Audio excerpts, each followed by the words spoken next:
guys, it's Reagan and welcome to the start of another reading vlog. This reading vlog I'm super excited about because we are fully headfirst into the holiday season. We are post-Thanksgiving. I am home. I just did a deep clean. It's a Sunday night and we're about to get some very serious reading to close out the month and in general, just finish out the rest of the year. There's so many books on my TBR I want to read before the end of 2023. So I feel like my next few vlogs or the vlogs to the end of the year are going to be very focused on trying to fit in as many books I think might be all-time new faves. So without further ado, let's go ahead and chat about the 3 books that are on this video's TBR. That's right, I have, hello Millie, 3 books I'm hoping to read before the end of this vlog. First things first, I have 150 pages left of Best Served Cold by Joe Abercrombie, or about approximately 150 pages.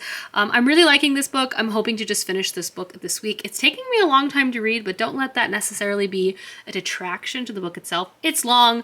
It's gruesome. There's a lot going on, but I have been enjoying it quite a bit and I'm definitely in the end sequence and I'm excited to see how it's going to wrap up. From there, I want to pick up The Library at Mount Char. Clay actually bought me this book last year and he does such an excellent job and such a thoughtful job of picking me out books that I wanted to be sure to fit in a few more before the end of the year. And this one is kind of at the top of my list. It's about this like strange and otherworldly library and a woman who like recruits a normal guy to help in this like war between the gods in this library. It sounds like the perfect mix of strange and bizarre, all of the things I love so much. And then the last book that's on my TBR for this video is He Who Drowned the World by Shelley Parker Chan. This is the second and final book to a duology, the first one being She Who Became the Sun, which I read last year and loved. And I've heard such excellent things about this second and final novel, and I've been putting it off for too many months, and I'm finally gonna get to it again because I'm prioritizing books I think could be new favorites before the end of the year. So here's my TBR. Wish me luck. I hope to read so much this week. So as I said, it is Sunday night. Lots of chores are happening. We've got laundry. We cleaned up a lot of the house. And most excitingly, in this oven here, I'll do a little preview. I'm making a pot roast, which I got it in much later than I had planned, like 4:30, and it's a huge roast. So I think we're gonna be eating kind of late tonight, but that's okay. It should still be delicious. But anyway, welcome to the start of this vlog. I'm looking forward to chilling for the rest of the evening, definitely reading for sure, and just documenting hopefully what is going to be a book-filled week. So, cheers. Potatoes are boiling, and the roast, ooh, she's steamy, is done, and dinner is served. Hi friends, I am in bed. I'm also wearing a cute new PJ set, which I'm very excited about, but I'm calling it an evening and I'm going to sit down and do some reading. I'm gonna start the vlog with Best Served Cold, mostly because I'm almost done with it. So I'm gonna read a chunk tonight and then I'll probably pivot to reading The Library at or on Mount Char tomorrow. But tonight was so relaxing. I know I didn't check in too much. Pot roast, delicious. And Clay and I actually started The Bear, which is a show we've been meaning to watch for forever, which we hadn't seen. And we watched 3 episodes. It was so excellent. I feel like we're gonna like marathon it so quick. But for now, I'm gonna read. And I will do a reading update in the morning. I'll let y'all know my thoughts on Best Served Cold. But for now, I'm just gonna focus because I feel like I'm not long for this world. Like 10 minutes of reading and I'm asleep. Good morning, everyone. We have Matilda. We have Where I Will Sit, which is clearly indicated. We have the Christmas tree. What a lovely morning. Cheers, everyone. Good morning. I'm here to pour myself my second cup of coffee today. It's definitely a 2-cup of coffee day today. And I've definitely been thinking, I mean, all year, but I think especially because of Black Friday and now the holidays are coming up. In general, I've been really inspired by so many of the different labor movements that have been happening, just the collective action and fighting back against corporate greed. And this can really take form in a lot of different ways, but you know, 'tis the season to fight against monopolies.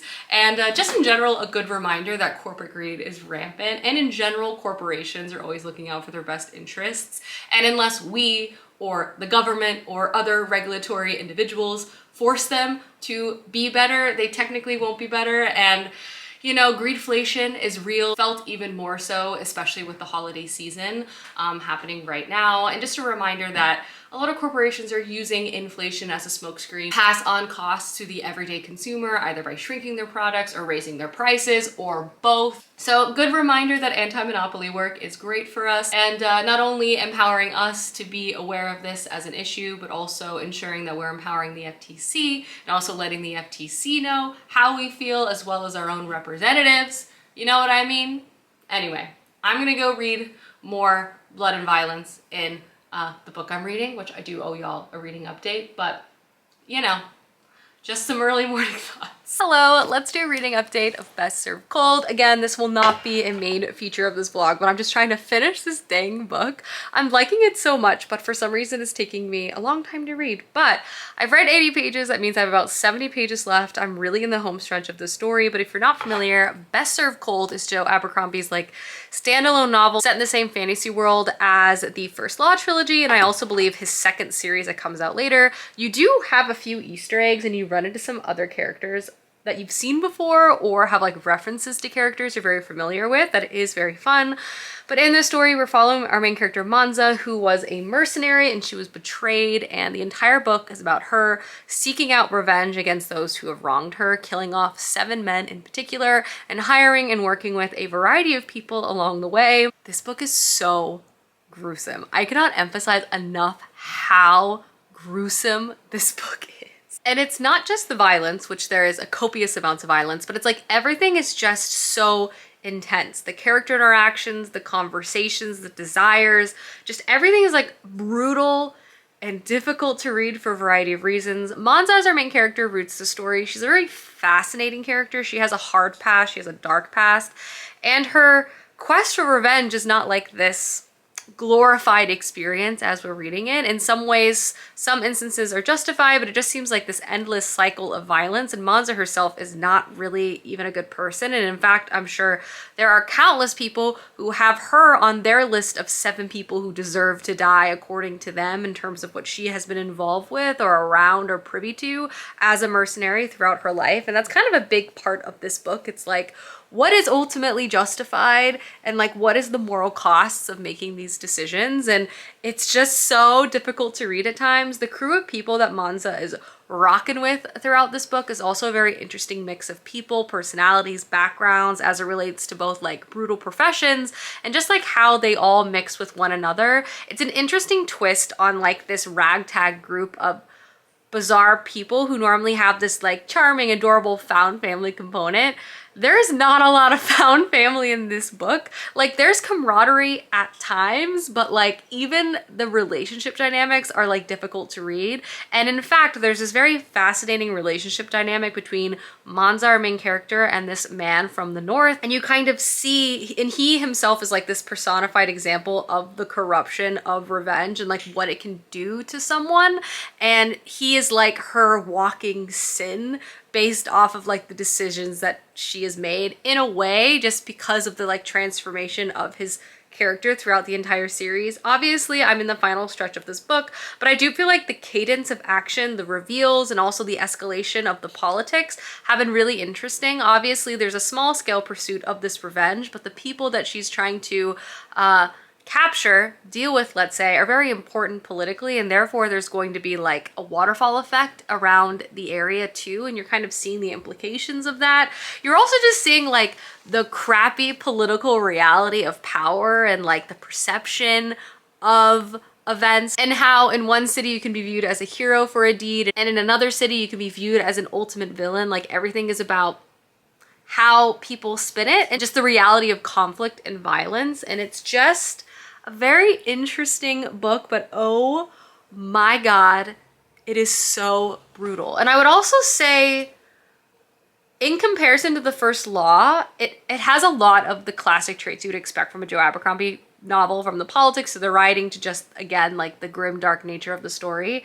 I found the characters perhaps more likable in First Law, and in this book, it's hard to say. Like, I feel like the characters I like, I'm like, am I supposed to like these characters? Like, I don't know. Like, I feel like depending on who you are who read this, like, everyone is always bad all the time, and that is true to Joe Abercrombie, but like, who you will like might vary. depending on various reasons. Like, why do I like more, for the people who have read this book, like, why do I like more Veer? Like, I feel like I'm not supposed to like more Veer, but I just randomly have like, I feel for the guy. He's just socially awkward.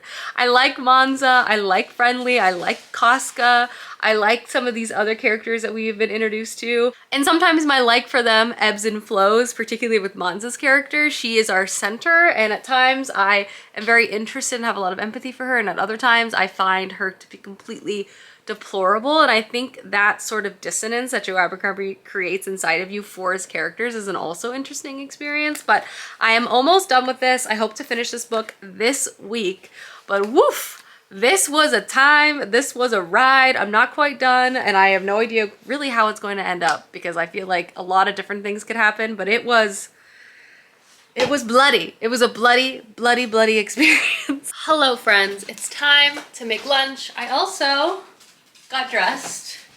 Very comfortable today. I'm gonna be making a tuna salad because it's really fast and easy and tasty. So we're gonna chop some onion, some celery, some parsley, mix it all together, eat with some crackles. I might add some spicy pickles, to be determined. But let's get started.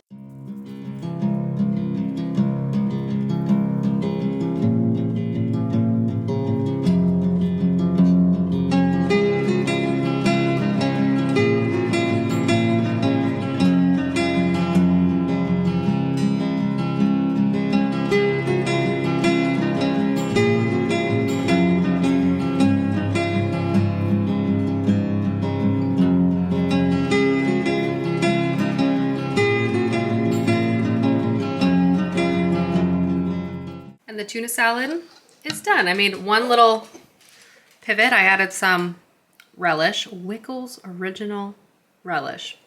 Delicious. I have made a vanilla latte, and we are going to sit, and I'm going to start the library at Mount Char, which I'm so excited about. Hi friends, I'm here with my first reading update for the library at Mount Char.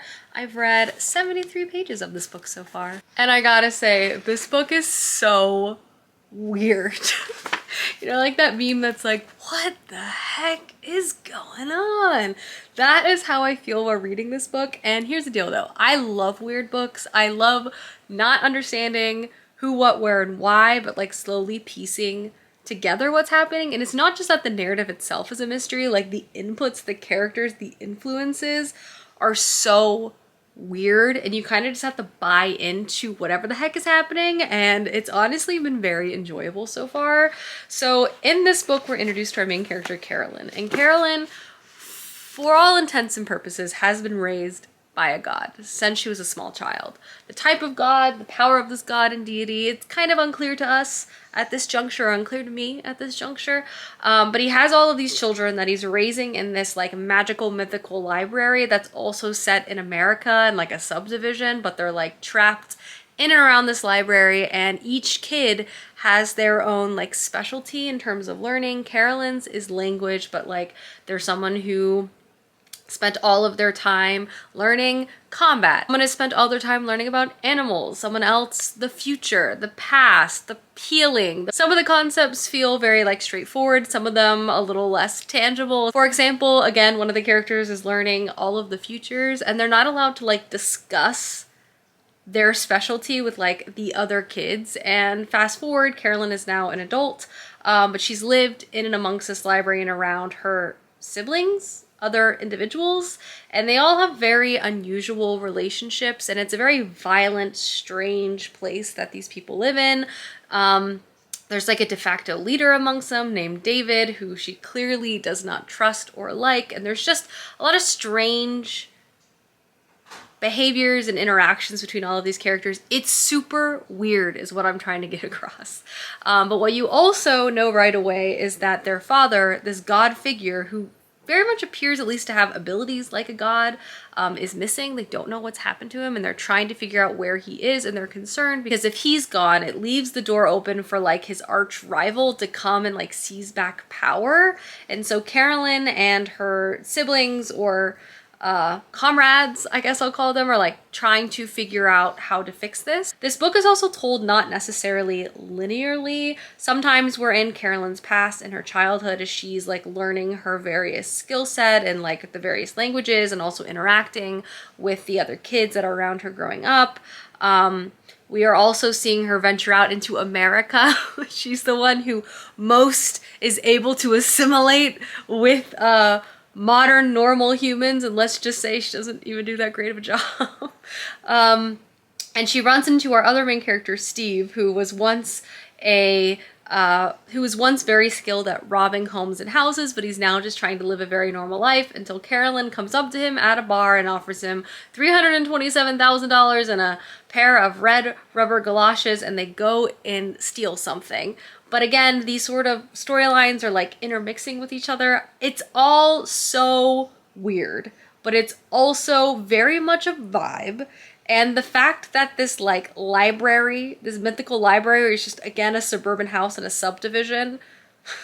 It's just like the inputs of this book are so weird, but I'm so intrigued about what the heck is even going on. I'm confused in all of the best ways possible. Like we have visiting deities and ancient gods too. Like, I don't know, the whole thing is weird and nothing is really explained in a way that I think kind of works. Like people will just say one of the most bizarre things in passing and you're just like, all right, cool. I guess that's a little bit of world building, but like you're not going to get an explanation about the glacier god in Norway who is just a giant glacier with little legs that can walk around. Like you're not going to get any more information outside of the fact that that god exists. It is powerful. But anyway, 73 pages have been read. I'm definitely going to read more of this book. I'm so intrigued by what the heck is going on. I'm curious to see where Carolyn and the rest of them are going next, and if they're even going to try to save their father. I don't know, but I am definitely intrigued by this book, to say the least. We are all here, Matilda included.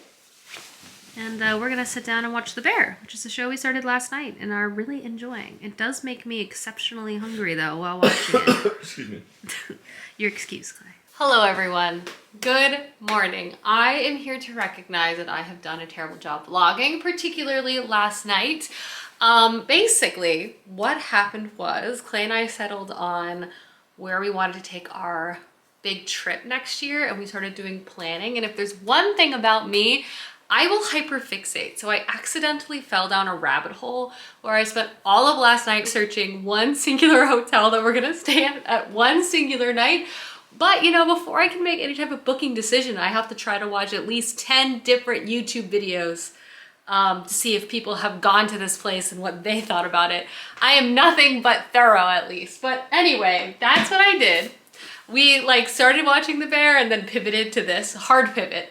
Did eat the leftover pot roast, which was delicious, but I have been doing some reading this morning and I'm gonna get focused both back in my life and try not to go down any further rabbit holes with planning. I have passed the 100 page mark of the library at Mount Char, which also means I've read about 200 pages for this vlog so far. This book is great. This book is weird. This book is gruesome. It's doing this thing where it's so bizarre and so violent, and the violence and the concepts and the characters are so strange that you're both horrified, but also just so shocked. It's oddly like compulsive and unputdownable, and at times like bizarrely funny, and not because it's funny, but because you just don't know how else to react to the situation in which you're reading. It combines like horror, cult with fantasy. Again, we're following these adults who grew up on this complex with their father, who is a god.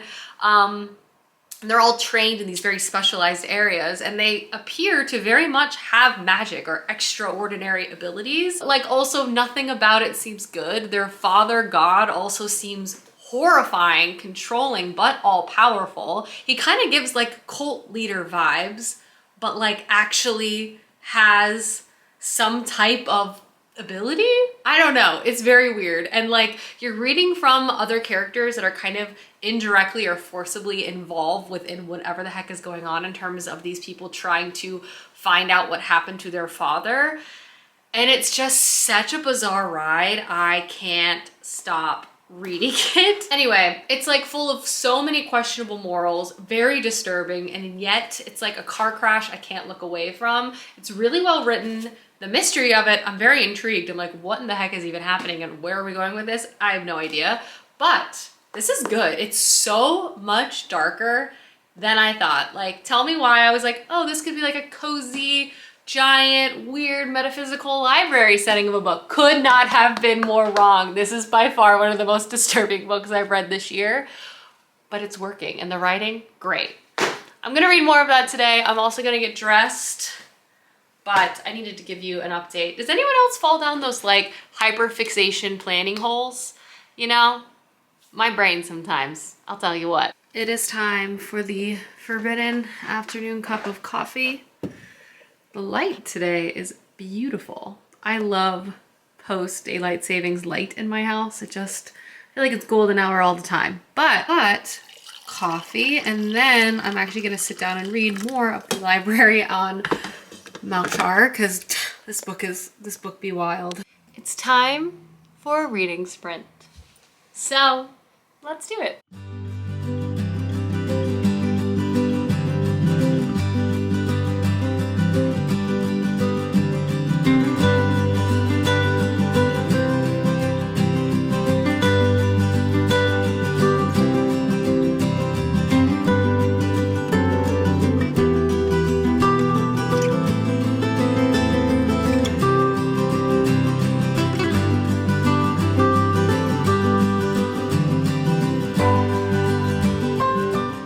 Hello, I'm officially about 50% of the way through the library at Mount Char, and I'm liking this book so much, but I don't even know how to talk about this book.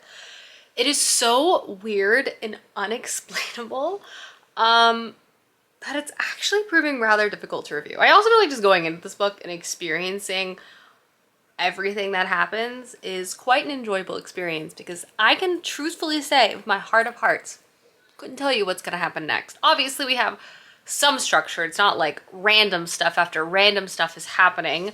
You know, we have Carolyn and her adopted siblings as they're trying to figure out what happened to their father, who is also a god in this subdivision. And we have characters that are just normal humans who are pulled into the fray of trying to solve this issue. And is it an issue? And something I appreciate what the author is doing structurally is that we're actually reading from a variety of point of views. So obviously we're reading from Carolyn's point of view, and she is our closest proxy to one understanding, obviously, her world, her perspective, her siblings, and also this mystery. I still have a lot of questions, but through her point of view, we get she is the most normal of everyone that she is surrounded by, or the easiest for us to understand. So we get some semblance of buoyancy through her perspective of all the strangeness that's happening. But more than that, we also read through Steve's point of view, who again, she is pulled in and wrapped up in this after she offered him $327,000 at the beginning of the story. And Steve is very much us in a lot of ways. He's constantly befuddled, confused, what the heck is going on?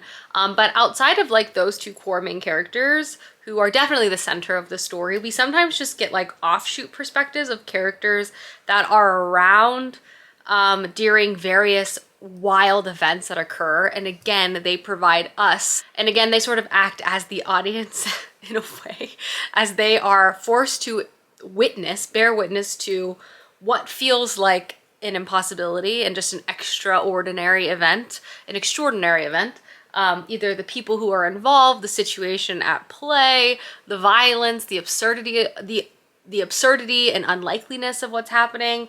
And those chapters I really, really like. And and the perspectives themselves are all very, very different. And he somehow in a short amount of time provides like context and background for these characters. So when they're reacting to these events, they're all going to react differently, and they're all going to think about different things, which I like as a layer of the story. But this book is wild, so wild. I'm flying through it. Like every time I pick it up, I like cannot put it down because I'm so amazed by so many different facets. I like need to know what's gonna happen next, which is a good thing. It's definitely doing its job. I'm definitely gonna read more tonight, but I'm actually having some friends go over. We're gonna watch the BBC Pride and Prejudice together, eat a cheese board, hang out, catch up. So in the meantime, I need to start prepping my part of the cheese board and also do some picking up around the house. But it should be a nice festive time thanks to my tree.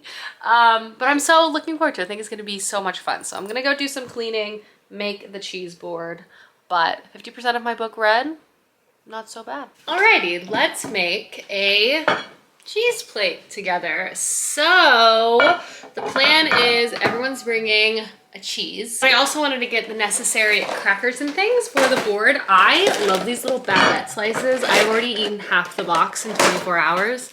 Whoopsie, but what else? I also grabbed some olives, some grapes, which I need to wash. And then my specific cheese is Gouda, but I'm gonna throw some fig jam and pistachios. So let's construct most of this board ahead of everyone getting here, and then we can stick the other two cheeses on. And complete. Mm-hmm. And we're gonna watch Pride and Prejudice to decide which is the hottest Darcy. I sometimes do this thing where I just decide to make elaborate meals even when I don't really have time to do it. So here's my homemade tomato soup. Let's blend it together. Just a girl and her immersion blender on a Wednesday afternoon. It does look very good though, I'm not gonna lie. So there's that. And lunch is served. I'm so excited to eat this homemade soup. Matilda is the snuggliest burrito in all of the land. And in reading news, I am really almost done with the library at Mount Char. I have about 60 pages left. I have read over 300 pages of this book, and I'm really liking it. It definitely continues to be one of the weirdest books I've ever read, but slowly things are kind of coming together, and it's very, very interesting, which I will not really describe in any capacity, because if you're interested in reading this book, I think part of the main experience is reading it, being shocked, confused, disturbed, and then go, huh, all right, that's where he's going with it. Because that's kind of what I've been experiencing so far. I'm definitely going to finish this book tonight. It's very good. It's wild though. I really like Carolyn. I like Steve. I like Erwin. All of these characters we're introduced to, but it's also like trigger warning for a lot of different things, because it's also a very disturbing read, and just kind of trying to see how all the narrative threads are going to come together. I'm very intrigued. From there, tonight, I'm also going to start He Who Drowned the World by Shelley Parker Chan. I'm pleased with how my reading has progressed so far for this vlog. Not so shabby at the moment. So yeah, that's everything that's been happening. I've read about 400 pages so far for this vlog. I'm gonna keep it going though, finish this book and start my third one. And yeah, Library at Mount Char. Very not the cozy read I was expecting, but still really enjoying it. And now I'm sitting down and we are gonna finish the Library at Mount Char. Also, I swapped out the bedding for this evergreen moment, very seasonally appropriate, which we love. And I added a bow to my lamp. Hello everyone, cheers, good morning. I am here with a reading update because I'm officially on my third book, which means I finished the Library at Mount Char. I can honestly say with my heart of hearts, had no idea where this book was going at any one point. It was very entertaining and the plot was unpredictable, but cohesive in its bizarreness, which I can also appreciate. Lots of compelling, very complex characters with questionable morals. I wouldn't say read this book if you're like wanting to have like a hero to root for, but if you want something that is a bizarre journey, that is violent and just astounding to say the least, this is a book for you. Interesting questions about morality and godhood, the universe, the world, and all of that sort of stuff at play. I enjoyed it quite a bit, to be honest. I found it to be an effective book. It also kind of utilizes this sort of concept of like all of these plot lines that seemingly feel separate or don't make sense. It kind of culminates in a really kind of satisfying reveal, you know what I mean? But yeah, I liked this book quite a bit. Definitely can say I've not read anything quite like it. That being said, this morning I started He Who Drowned the World, my third book for this vlog, as I'm trying to read as much as possible for the end of the month. And I haven't read much, but the much I've read so far has already been so intense. Obviously, this book is set in 14th century China. It's a historical fantasy story that has magical elements, but to me it reads even more so like literary fiction, historical book. The characters in it are so compelling, another situation of gray morality, and there's also lots of exploration of identity. Not only just within this time period, but just reading from these characters' points of view. The book opens on like war, conflict, rebellion, and a power grab, to say the least. Book 1 is about a rebellion against the Mongol rulers who are in China at this time, and book 2 is kind of an aftermath of this initial rebellion. And there's a lot at play here. It's very intense, it's emotional. Like, again, I've not read much, but I'm already like stressed, intrigued, and concerned about how this whole book is going to wrap up. The writing style and just the quality of this book is just top notch. And I have a feeling this book might even be better than the first one. I don't know though, but I'm looking forward to finding out. But just like the military element of this, so good in combination with its literary quality. It's like literary fiction, military strategy. It's just excellent. So yeah, I started this morning. We're on book 3. I have read over 600 pages so far for this vlog, which I am pretty happy with. We're gonna see how far I can get into He Who Drowned the World before, you know, I wrap this whole thing up. So anyway, cheers and good morning. My homemade tomato soup that I made yesterday, and I'm so chuffed with how this turned out. So good, and honestly not hard at all. Just like roasting vegetables, blending vegetables. And I'm just sitting here after work, and I've been doing some reading of He Who Drowned the World, and it is so good. The writing style, just the switching between different characters and perspectives, as well as the context from the end of the first book bleeding into the second book. I feel like the scale and the intensity of the political dealings are only going to be more intense in this second installment. There's also a huge amount of emotional fallout that a lot of different characters are experiencing based off the events of the first one, and a lot of that is being kind of explored as this book is opening up in terms of letting us know like where our characters are at mentally in terms of what is going to be motivating them, to say the least, in their current pursuits at the moment. And the writing and everything about this book has been so good that like while I'm reading, I'm like, man, this makes me want to reread the first one again. Like, I'm loving the second one so much, it makes me want to read the first one all over again. I will say there is definitely this period of like trying to remember all the minute details, because while this book I wouldn't say is like complicated or crazy difficult to follow, there are different political parties at play with different motivations, all in different locations and different levels of power, and everything has already begun to intersect with book 1, and in book 2 things are like even more complicated. So there's been a bit of a minute of just like trying to remember who, what, where, and why, but I also feel like the author does a good job kind of giving us the time and space to remember those things. And there's even like a little intro in the beginning that gave us a brief overview of sort of the political situation of like where we're at. But I don't know, just the writing, I already get the sense that this is going to be even better than the first one. I feel like the author's writing and character work in book 1 was amazing, and the plotting was good, but like the political aspects of this second one just feels even more intense in a way that I'm like hooked to be in these characters' brains, for better or for worse. And yeah, so far so good. Happy to report I'm liking it as much as I am. My pursuit to try to only read fantastic books at the end of the year is working so far.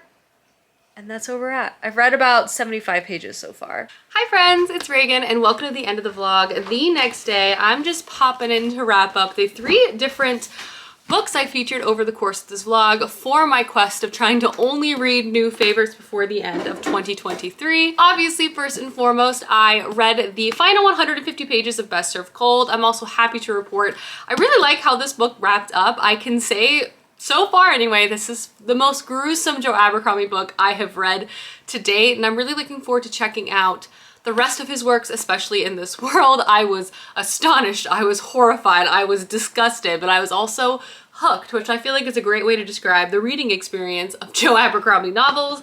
Obviously from there, I continue to be horrified by violence by reading The Library at Mount Char. I can honestly say this is one of the weirdest, most unique books from a storyline point of view I've ever read. I had no idea where this was going. I had no idea what the motivations were from the characters. I was also very intrigued and fascinated by everything that was going on. Such an interesting read. It's grotesque, and there's a quote on the back that describes this as freakishly compelling, and I feel like that's a very apt way to describe this. Very unique. Also a book I very much enjoyed. And then lastly, I was able to read 100 pages of He Who Drowned the World, and the first 100 pages of this book has been a knockout. This book is just proving to be the perfect combination of like a fascinating character study, seeing how characters respond and act to their various trauma, like in life and in with a war scenario. The writing style is fantastic, but also coupled with fascinating like political elements, both from a military strategy point of view and seeing different ploys play out, particularly Zhu as our commander of the rebel force is like a genius. So seeing her problem solve and think of different situations is fascinating, but also there are always so many moral quandaries at play with every character in every situation, and it's just fascinating. And the perfect dash of fantasy and magic within this book, particularly because it's so much associated to character identity and character feeling, particularly with trauma. It's just so well done. The series is excellent. The first 100 pages has floored me. I do really have to pay attention though, because the characters are smart and I'm less smart. So I want to be able to track what is going on, but it has been great so far. So honestly, I would say in an effort to try to read books I think I would love, I was pretty dang successful in this vlog. I read some really stellar books that I would recommend wholeheartedly to anyone interested in this genre, or honestly not, as a way to try it out. But anyway, I hope you guys enjoyed this video, and I will see you soon with another one soon. Goodbye.